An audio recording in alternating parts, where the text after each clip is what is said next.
News. MLC Kalvakuntla Kavitha సంచలన ఆరోపణలు.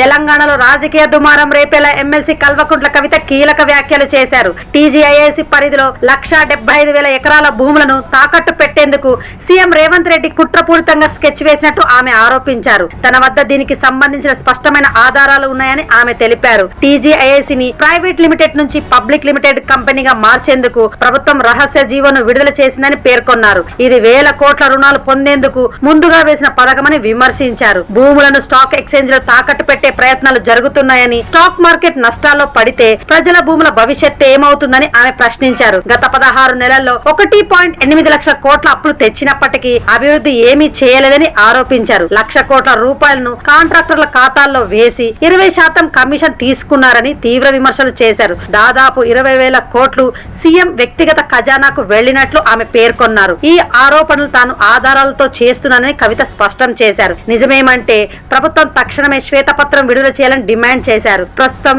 ఈ వ్యాఖ్యలు తెలంగాణ రాజకీయ వర్గాల్లో చర్చనీయాంశంగా మారాయి.